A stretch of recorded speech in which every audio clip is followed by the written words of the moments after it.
Նախատոնական օրերին, երբ առևտրի ծավալները զգալիորեն աճում են, ակտիվանում են նաև ալկոհոլային կեղծ խմիչքների վաճառքով զբաղվողները։ Այս համատեքստում ոստիկանությունն ուժեղացնում է վերահսկողական եւ կանխարգելիչ միջոցառումները նման իրավախախտումները բացահայտելու եւ կանխելու նպատակով։ Այդպիսի մի դեպք բացահայտեցին քրեական ոստիկանության գլխավոր վարչության կազմակերպված հանցավորության դեմ պայքարի վարչության ծառայողները, համագործակցելով Շենգավիթի համայնքային ոստիկանների հետ։ Օպերատիվ տվյալն իրացնելիս դեկտեմբերի 23-ին ժամը 19-ի սահմաններում մայրաքաղաքի Արագածի փողոցում ալկոհոլային կեղծ խմիչքների փոխադրման եւ իրացման կասկածանքով ձերբակալվեց մայիսի 9-ի փողոցի բնակիչ 34-ամյա մի տղամարդ եւ իր վարած Ford Transit մակնիշի ավտոմեքենայով հանդերձ տեղափոխվեց Շենգավիթի բաժին։ Այստեղ նա մեքենայի բեռնախցիկից ներկայացրեց ալկոհոլային տարատեսակ կեղծ խմիչքների 90 շիշ։ Հետագա միջոցառումների արդյունքում մայիսի 9-ի փողոցում գտնվող իր ավտոտնակից տղամարդը ներկայացրեց կեղծ խմիչքի եւս 413 շիշ։ Ըստ նախնական տվյալների դեկտեմբերի 22-ին նա 3 տարբեր մարդկանց 12-ական շիշ կեղծ խմիչքեր իրացրել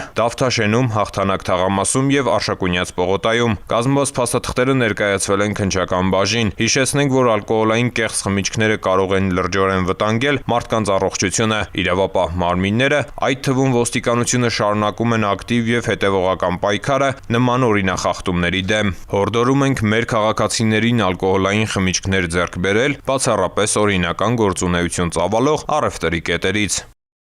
Ծանուցում ենթադրյալ հանցանքի մեջ կասկածվողը կամ մեղադրվողը համարվում է անմեղ, քանի դեռ նրա մեղավորությունը ապացուցված չէ Հայաստանի Հանրապետության քրեական դատավարության օրենսգրքով սահմանված կարգով, դատարանի օրինական ուժի մեջ մտած դատավճռով։